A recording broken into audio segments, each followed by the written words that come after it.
Dr. Bajorek, thank you so much for joining us. I would love to start with a question we ask a lot of our guests, which is, what was the first time you remember using AI? Yeah, I saw this question on the list and I was like, is this a trick question? Like, how do we define AI these days? I feel is a whole grainy question in of itself. I think the first time, at least I experienced that magic of like, whoa, wait a minute. Like this Hmm. is beyond my expectations, was probably as a graduate student, you work on projects with the other graduate students. And my friend from Carnegie Mellon, he was working on a project and like I had manually tagged a bunch of stuff. But then when he ran the demo, it popped out stuff. And I was like, whoa, wait a minute. Like it can do what I just had manually done all by itself. And that was kind of like a little spark for me, like, woo, it was so dinky. I got to tell you like how dinky it was compared to these Please do. GPTs today. But that would have been circa 2015 or so in my graduate studies. Yeah. So it was one of those situations where you're like, oh, wow, this is going to save me so much time, energy. What was that feeling for you? It felt like it was cheating, honestly. It was so manual. And I think that's a lot of stuff today. I was like, oh, this would have saved me 15 hours. Like Mhm. that time I'm not going to get back. Yeah, I don't know that it's my favorite, but jealousy is one of my like, wow, instantaneous. Yeah, I feel like there is this kind of emotional arc that we're experiencing right now Mm, with generative AI where like my trade is in writing and storytelling, mm, right? And so using a tool like that does feel a little like cheating, right? yeah. But my work isn't just writing. There's huge aspects of my work that I can now unlock with this tool. But there is kind of an emotional process. I Mhm. think people have said it's like almost like the five stages of grief when it comes to realizing what AI is capable of and eventually getting to acceptance because it's more about embracing your own humanity even more and offloading some of the not so great task work to generative AI. Stages of grief certainly resonates. I have some family friends who are like, is this just like NFTs? Can we just like wait until this is over, please? I'm like, not this one. Strongly recommend you upskill. Yeah. Talk us through your professional life until this conversation. How did you discover that this was going to be your professional path? Yeah, well, I am a linguist and a researcher by trade turned entrepreneur and all the other stuff that I do now.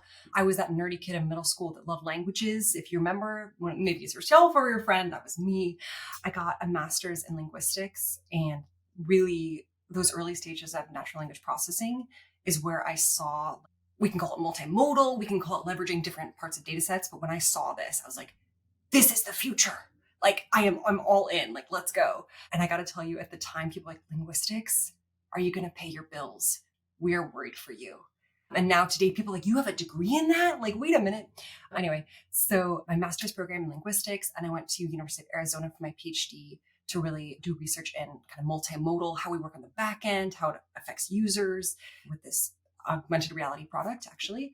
From my PhD, worked in enterprise backends of bots, SMS and Nuance. And I've worked at agency, startups, now my own company now, but really being on the build side and getting to like see the back end of like enterprise deployments, and also work on startups.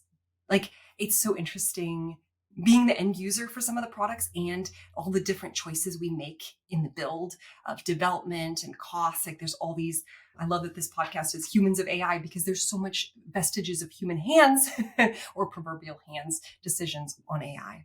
I want to circle back to that moment where the linguistics discovery happened and people were like, and how are you going to make money doing that? Yeah. Wow, right?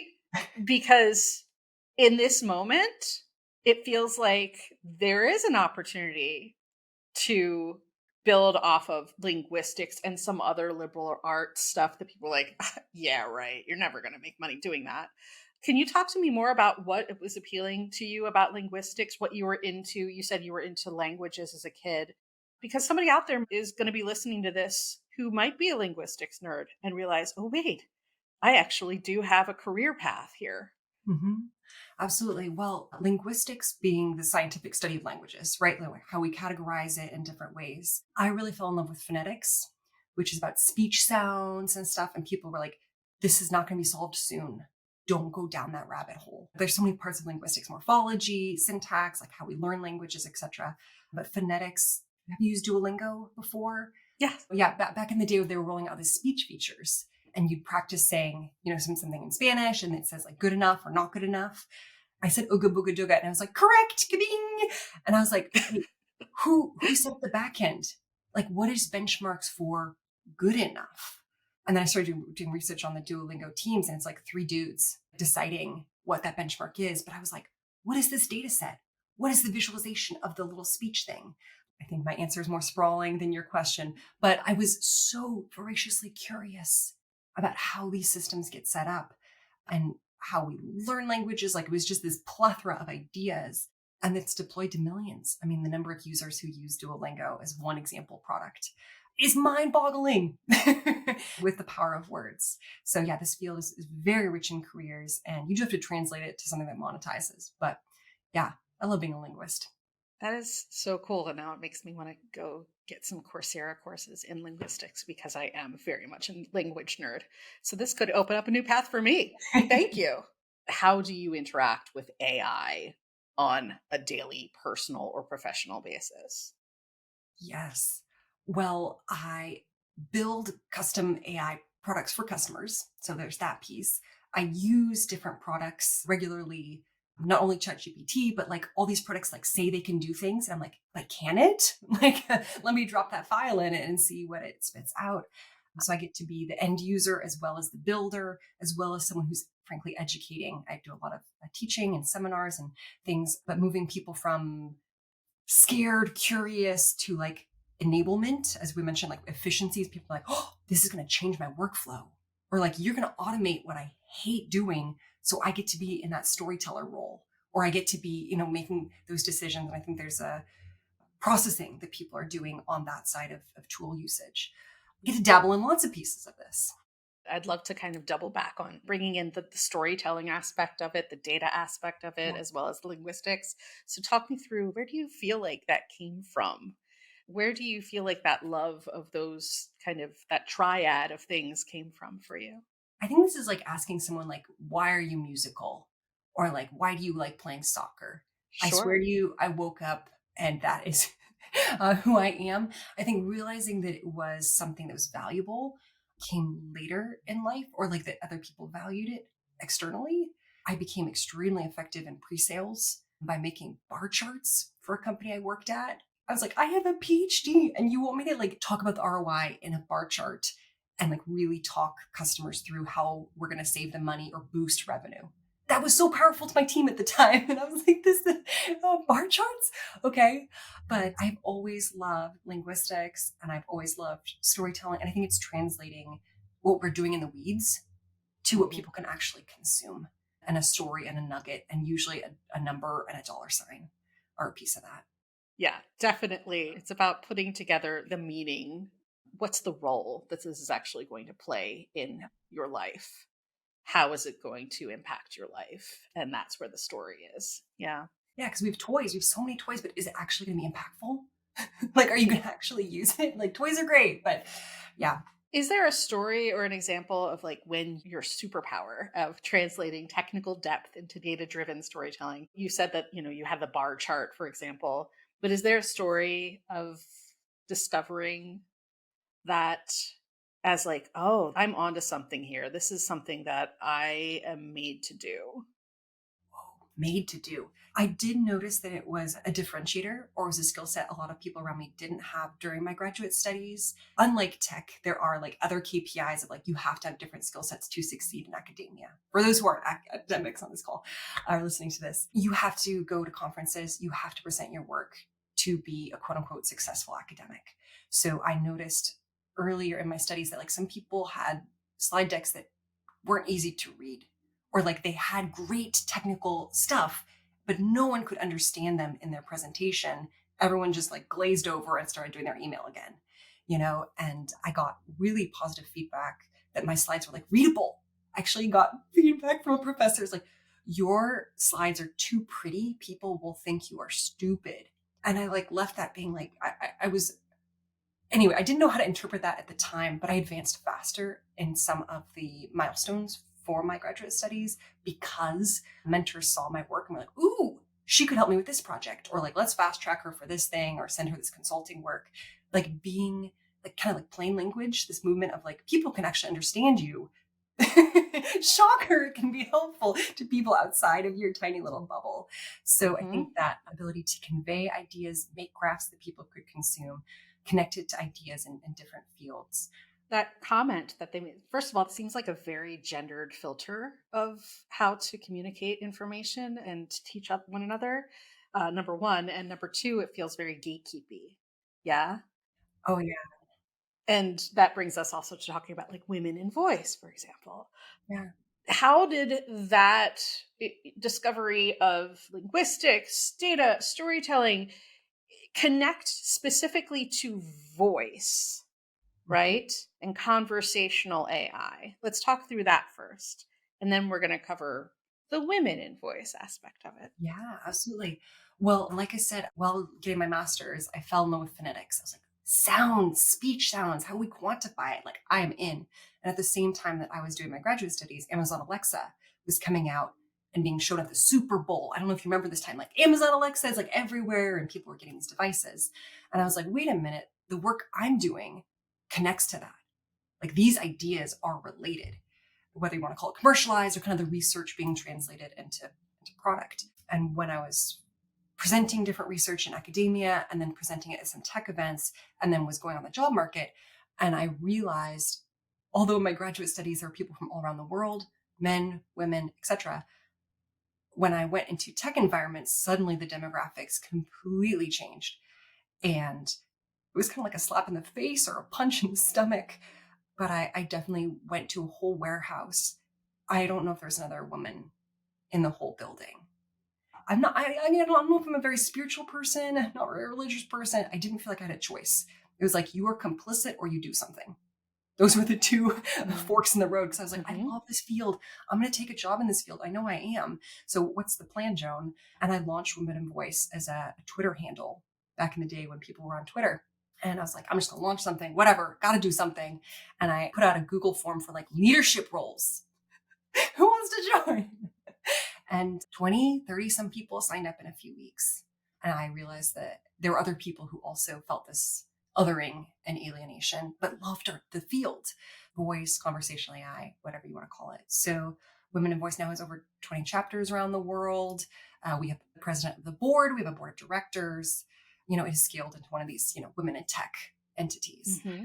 But yeah, that was Women in Voice. Let's dive a little bit deeper into why it might feel like duh to us, but why is it so important that other demographics besides white men be represented in conversational AI and voice? Yes. Well, like I mentioned earlier, or like all the products we work on have the vestiges of our choices, right? Whoever is in that room, like I mentioned at Duolingo, the three people in the room who get to decide what we're building and what we're doing, or what's good enough to ship. When we only have this homogenous thought process building something, we don't consider other options. There's a lot of research I've published in Harvard Business Review about like voice technology not working for women and people of color. And frequently people who are making these products are testing them on themselves. Maybe you've heard of dog fooding. For example, some early speech recognition was built on TED Talks, which are these really clear audio files, right? Like TED Talks, well transcribed, great idea. Except who's on TED stages? Oh, 70% of them are white men. And then when we try to use the same black box solution, oh, the default, wait a minute, it doesn't work on my use case with Filipino nurses. It doesn't extrapolate to different demographics. And you're like, Amazon Alexa doesn't work with some populations. Like, but these are being used in roadside assistance for emergency services, being used for surveillance. The use cases of how sensitive these can be used can get really scary really fast. So if we can measure, 15% difference, 8% difference in different populations, we can really see these biases magnified. So having different people in the room. And yet, having the virtual assistants that we have are gendered female. Yeah. What thoughts do you have, or have you published anything about the gendered nature of these voice assistants? Yeah, other people have certainly published about this. There's a book I have somewhere, The Smart Wife, is a book specifically about this kind of choice. It's fabled that Siri was initially a male voice, and in the laboratory was really rejected immediately for being male in gender, and people wanted to speak to a woman. I can't speak to society's preferences about that, but I can say that I don't love a world where we are commanding only female assistants. I tell almost everyone I know, but all my devices are Australian male in response. I find it really fun. But I think it's a choice, right? Like there are toggles, then I can choose what that voice response is. How has the field changed since you've started Women in Voice? Well, as descriptive women in voice, it was very, very voice tech dominated. Today, we are talking about large language models, right? That's the AI or the top jargon of the day. All of these systems need each other, or we are leveraging different parts of data sets. So, like voice technology right now is an API we call, but it can be integrated into these really rich multimodal products that also use computer vision. I'm voting that the next term should be like integrated or something like this, or maybe just AI is going to eat software. Who knows? But we really are leveraging, voice technology, I think maybe too limiting at this point, and conversational AI potentially even more so because we don't even conversational AI is used kind of in laboratory settings. But when we talk about ChatGPT and this back and forth, which is conversational turns, right? Prompt. But I think a lot of end users are just like prompt engineering, whatever that is. I'm just back and forth. So that's where voice is in my mind. What gets you excited, not only just about where things are going, but also specifically your work at Clarity AI? Yeah, well, I love building stuff. I think that's one of the key goals of Clarity AI is we talk about like decreasing the fluff and the hype and like what can we actually build that's helpful. One of my favorite projects right now is an agriculture project where he was like, just put AI on it. Like help us. And I was like, okay, but what are we actually building? Like, what is useful to you? What are some big pain points? And he was like, water. If we could be more efficient with water, not everybody can be so specific of like, this is the problem and we need to tackle first, but really being like, okay, water, efficiency in water. Like, how can we help you build your solution better to identify how to be efficient in water? It's my first agriculture project, I'll be very honest with you. So I'm upskilling and these different type of sensors. But again, these integrated systems that we build really rich data sets and leverage those insights and build models on them. So that is really practical. I mean, it can almost get boring. I'm an optimizer, like 15% better here, 10% better here. The ROI that I've documented for different projects, like $3 million here, like revenue boost estimated at 35 million here, depending on the size of the system. And so these efficiencies add up. And also, if you can define the pain point and the problem, hopefully you can also define the solution and what we can build that's really impactful. To get a little meta here, though, are you finding, like, because this is your first agricultural project, Yeah. are you finding that AI is giving you space to upskill faster? Are you using Hmm. AI for that? Yeah, that's such a great question. One of the things I'm finding is how little support this part of the field is. We talk about different use cases, and I've done so many telecom projects, I can't begin to tell you. I'd say 95% of projects I've worked on in the past are telecom efficiencies. And like we have all these use cases like AI could be helpful for this, could be helpful for this. Agriculture is 152 use cases. And I talk with my stakeholder about like how often are people who build AI talking to farmers? Let's be really honest of where our fields are at. So my team has looked into the literature about like how AI has been used previously, but it's really theorized and not actually done. I don't know that I can tell you much about how we're leveraging AI specifically for the build outs, but I'm just saying that it's really exciting to be doing quite novel work for that part Mhm. of the field. And I've never, these type of sensors, I'm like, ooh, Yeah. like I'm going to You're get to the forging new cool, paths with it. You're forging new paths. You're totally. you're setting some standards, and you're creating a framework that hopefully, I mean, obviously your IP is your IP, but there's a framework there that could possibly be for agriculture especially beneficial. to, like, that's very concrete outcomes right there. That's more people getting fed. That's better ecological use of resources. So kudos to Absolutely. you. And it's a carbon sink. Yeah, it's a really cool project. Sounds very cool. I can't wait to hear more about it when you guys Thank you. hopefully have a case study about it. Can you give us like a little glimpse or I guess a vision of how you see these products evolving now that generative AI is starting to be incorporated into product development and product implementation? I see really optimized stacks. So people building different things or like launching a podcast, like what is the video editing thing? How are we looking at the content? Like how is it being shared on socials, like analytics? If that's the workflow you're doing, how do all the different software or AI pieces talk to each other? How are things automated? Like my friend recently talked about like every click is a bug. Like he strongly believes that all these connective tissues should be as like enmeshed as possible to be as efficient as possible. I still believe that we'll be making choices about which API we're calling or which company we're working with or whatnot. I don't know that there's going to be one company to rule them all, but I really see a world that is far more seamless in different pieces. Like I'm far willing to spend a lot of money for really high quality products for different things and frictionless experiences. So I really see a world where workflows, hopefully, or just a task management or kind of a sprint is really gorgeous. And that's what a lot of customers I'm working with in early stages, we do journey mapping. What is causing you a ton of time? What is super laborious? One of the like maybe boring but super practical projects we've done, people were copying and pasting codes from different PDFs to different forms. That was their day job. Two people all day long, just copying and pasting codes. Would that be your happy place in your dream job? Like, I couldn't believe people were still doing this. And they were like, please build us something to help this. My team was like, is this a joke? Okay, no, it's not a joke. Okay, we're going to build this. I guess, yeah, my daydream, like frictionless, gorgeous, integrated experience versus like where Mhm. we are today with some people's journey maps at work. Like, wow, this is painful. This is awful. This is expensive. People hate their jobs. How can we really, frankly, meet them where they're at?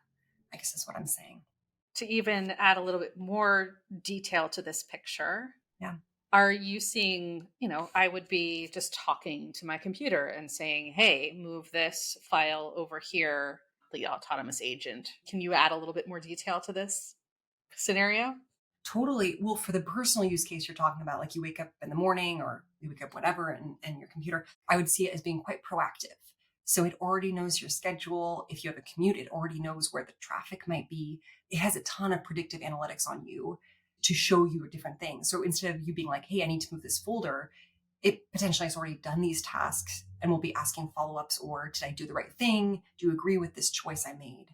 That kind of personalized, contextualized experiences. But again, it's making choices, like we're just saying, like Mhm. different choices, and hopefully our ability to be the human and look to be like, oh, I don't agree with that, or you brewed my coffee too hot, or I don't want to commute today, or whatever those choices might be for that personalized day experience. But I think the proactive nature of them is what I'm really speaking to of how they could already be mapping your day for you.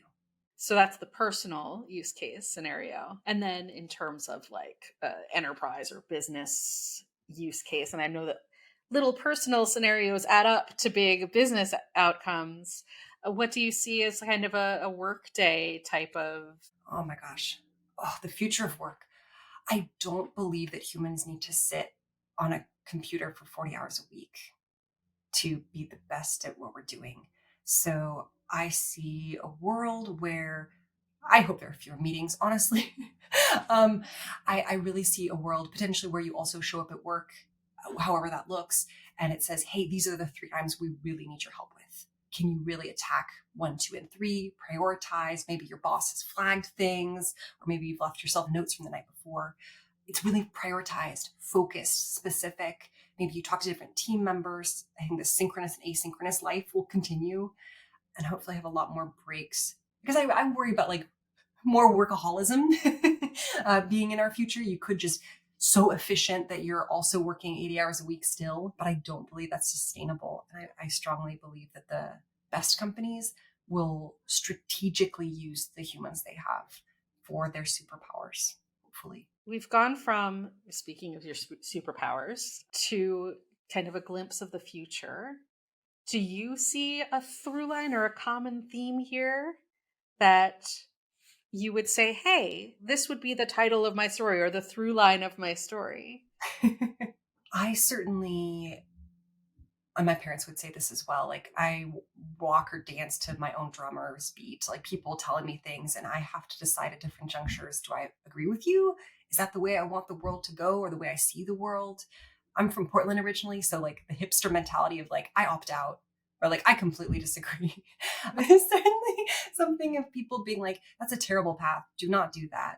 I had an uncle tell me like, don't launch women in voice, you're on the job market and working on your PhD, don't do that. I disagreed. Again, like I feel like for me, there's a beacon on the horizon and I keep going towards it, even if there are many pivots and kind of what that looks like or the words we use.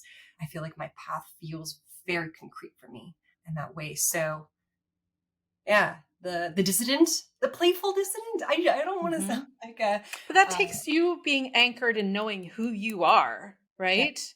You can't just be like, well, I'm just going to be a contrary person just because I am a contrary person. It's this does not align with my values, or this does not align with the trajectory that I see myself on.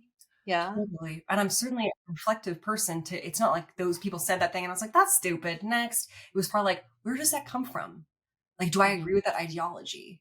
I don't, I try not to be a flippant person in that respect. Yeah. Anything that we have not discussed that you wanted to cover in our conversation? Yeah. Well, similar to this podcast, my team is launching because we keep having very similar conversations with people. And I know a lot of people are building. We're launching a podcast and with hope a book, yourairoadmap.com. You can find all our sprawling work. But I love, similar to this one, talking to people actually doing the work, building. Enough with this fluffy hype of like maybe what will happen, like pontificating on stages. Like, what are you trying? What are you building? What's the next step in that water efficiency use case? That's, I think, the heart of the guts of it, you know? Yeah. So, yes, you can find more. Follow up on that, Yeah. where, as you're building this roadmap, where are the really tough parts that people are wrestling with right now? Yeah. I think whether it's implicitly or explicitly, like how many humans workflows might be automated. This is a question that's come up several times in my work when we're building bots or very complex AI systems. And we realize that these efficiency I just mentioned, 20% more efficient, there could be large layoffs Mm. directly connected to the work we build. And I've presented some and people are like, wait a minute, Lisa, we might fire Lisa. Like, wait a minute. Not sure, like backtrack. We love Lisa. I'm like, can we upskill Lisa? Like, is there other work she could be doing? Like, I don't know that layoffs are required as we move forward. But I certainly think that regardless of the size of team I'm working with, those type of questions are, what team do we need? What efficiencies are helpful? What was the past? And kind of what's this transition to the future? Are questions most of the teams I'm talking to are wrestling with, like I said, implicitly or explicitly, of like, we really Yeah. I mean, that is a fundamental philosophical challenge when we're love. running companies to begin with is, are layoffs the answer? Mhm. Well, to certain stakeholders, they might be, but are those stakeholders the right ones to be making that call? And then also discussing what does upskilling and reskilling look like in this era. I mean, we are at the beginning of an era. What have you seen happening in terms of reskilling or upskilling? I think this is actually, while it's a turbulent time, and certainly I've been in layoffs before. So anyone listening to this who feels shame about it, these keep happening and are far from done the way I see it and the conversations I'm having. I think it's a great opportunity for future proofing income. I follow Rachel Rogers, for example, and Tori Dunlap, who talk about like women and wealth and opportunities for us to really think creatively about, do we need to be a cog in these systems? Could we start our own business? Do you know how much money is in candles? I had recently learned about. Anyway, it doesn't have to be AI. I do this work, but entrepreneurship. And do you want to leverage AI for it? Do you want to, opt out and be part of the creator economy? I think there's so many opportunities and pivots that people can be making. So I think AI entrepreneurship is a beautiful time right now. And actually, part of your AI roadmap is considering what is your roadmap? Does it include AI? Does it not? Or are you going to leverage AI for your candle making business? I wouldn't know. But I think those questions, it's a really fruitful and chaotic time. Yeah, I think it's interesting that one of the things I'm learning in this podcast journey is the value of just eh, pursuing the curiosity drive, right? Where does your curiosity take you? I guarantee after having these conversations that if you are intentional about following where your curiosity takes you and making space for that, there will be a new skill at the end of it, a marketable skill, or a business at the end of it. Absolutely. And I think there's also, you have to be open to monetizing. I think a lot of people would love their hobby to stay their hobby. And frankly, that's healthy. I think there should be things like that. But I was on Instagram for a customer, and there's a person doing these weaving projects and selling them for $2,000, like documenting their beautiful artisanal weaving. I was like, there is money in artisanal weaving with a brand and effectively monetized by Instagram. Like, that's a sprint. Like, go Mhm. optimize that and, chug away at it if that's your, future proof your income plan. Like, all the better. You don't have to be in software and AI to be successful in these futures. Certainly not. Well, thank you so much for joining us for this conversation. Again, before we end our recording, is there anything else? You mentioned your podcast. Is there anything else that you wanted to cover in our conversation? Yeah, well, if you're a customer interested in different solutions, we'd be happy to talk to you at Hire, Hire, Clarity AI. You can also follow me on LinkedIn. That's where I mostly am posting content. Amazing. Thank you so much. It's a delight. Thank you so much.